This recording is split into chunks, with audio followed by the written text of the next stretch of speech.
When you think of classic, iconic characters in gaming, who comes to mind? Sonic? Nah, he's way too fast. Mario? Nah, Nintendo's too kiddie for us actual gamers. Spyro? Nah, we all forgot about him long ago. He's just a random decapitated head in Skylanders Imaginators. Zelda? Nah, he's too green and dead. Beck? Nah, he's...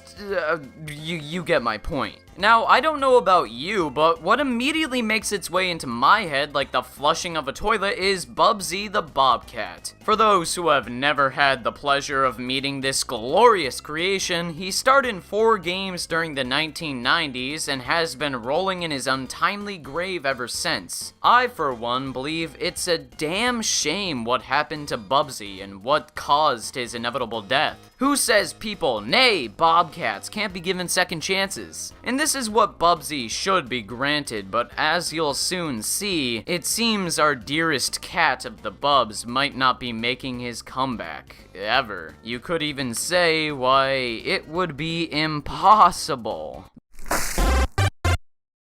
The first Bubsy game to bless the earth was Bubsy in Claw's Encounter of the Furred Kind in 1993 for the Sega Genesis and SNES. Interestingly, this masterpiece was created when the lead developer, Michael Berlin, played Sonic the Hedgehog for 14 hours a day for a week. There's no real relevance to that fact, but that's absolutely insane, and it goes to show how involved and devoted the developers of Bubsy were for his first game. When this title was getting close to release, it was treated with an enormous amount of marketing. Accolade, the team behind the publishing and making of Bubsy, portrayed this new character as something that would trump Mario and Sonic, becoming the most revered and recognized gaming character of all time. I couldn't find any commercials on YouTube that really showcase this aggressive advertising, but something I found that was interesting was one commercial where it starts out by saying Bubsy has big feet and then a big mouth shortly after. I guess Accolade was really trying to capture that untapped foot fetish video game market, eh?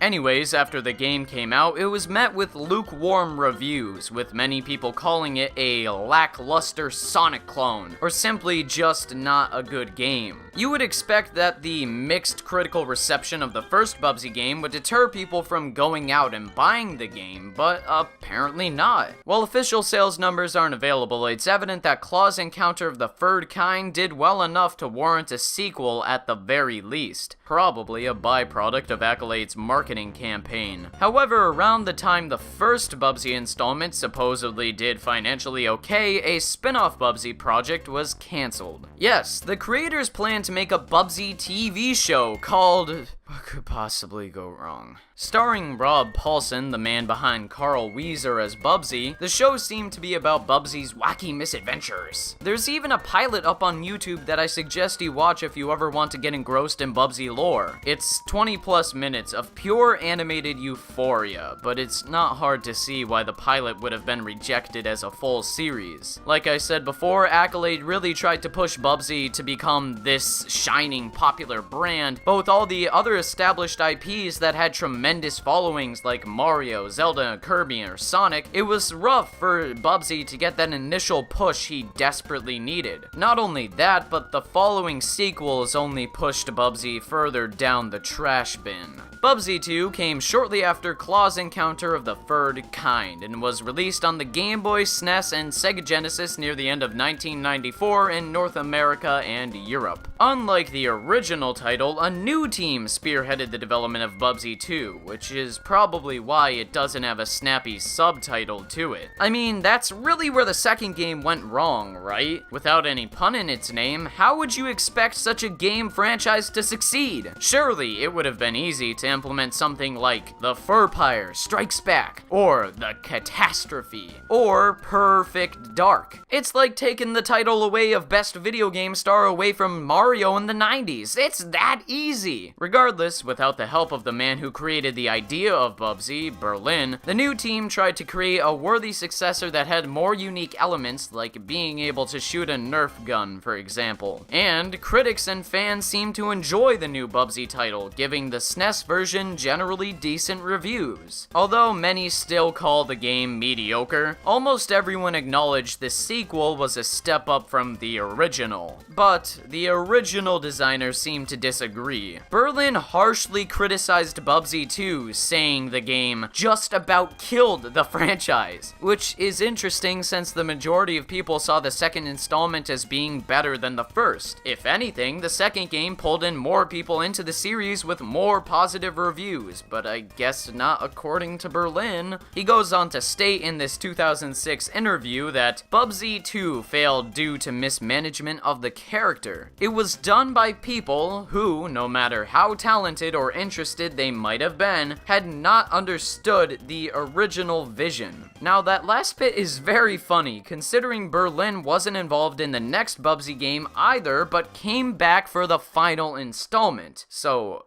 this of all things was the original vision?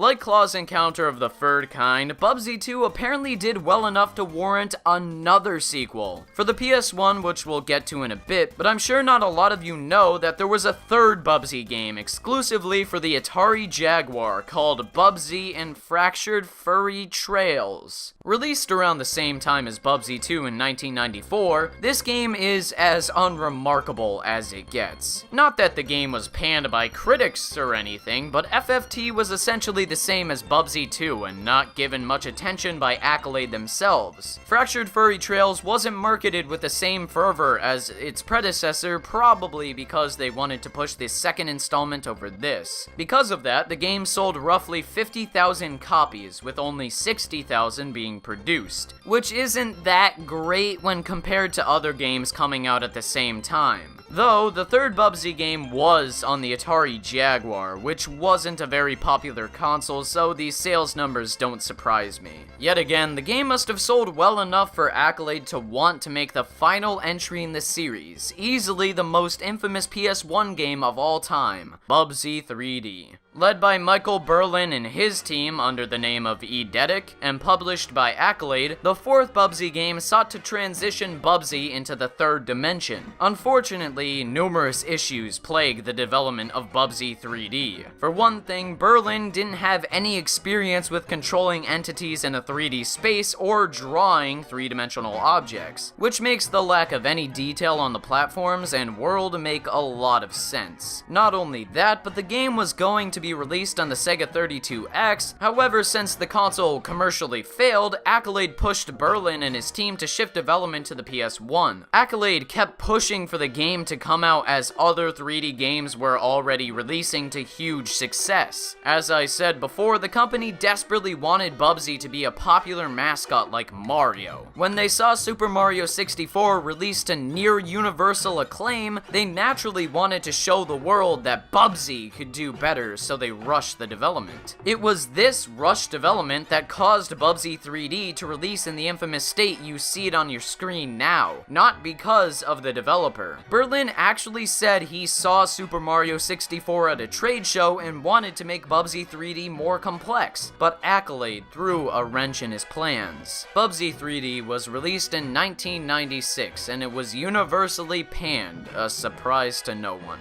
It would also come to the surprise of none that Bubsy 3D failed financially and pretty much ended the Bubsy series and Accolade themselves. The company shortly went out of business and there hasn't been an official Bubsy release since. But that doesn't mean Bubsy's dead. He's very much alive. In our hearts. The series is still used today for comical entertainment, reviews, memes, and so on. There was even a Steam re-release by Retroism, which acquired the IP when Accolade went out of business just last year. Funnily enough, that company has tried to rally the community to greenlight the development of a new Bubsy game. And I'm sure we all want to make that possible. As for now, we can mourn the loss of a beloved bobcat who was put down too soon by rush development, mediocre games, and a company who desperately wanted what SEGA and Nintendo had. As always, if you disagree or agree with me or just want to express your love or grieving of Bubsy, let me know in the comment section below. Thank you so much for watching and take care. Have a wonderful day and goodbye.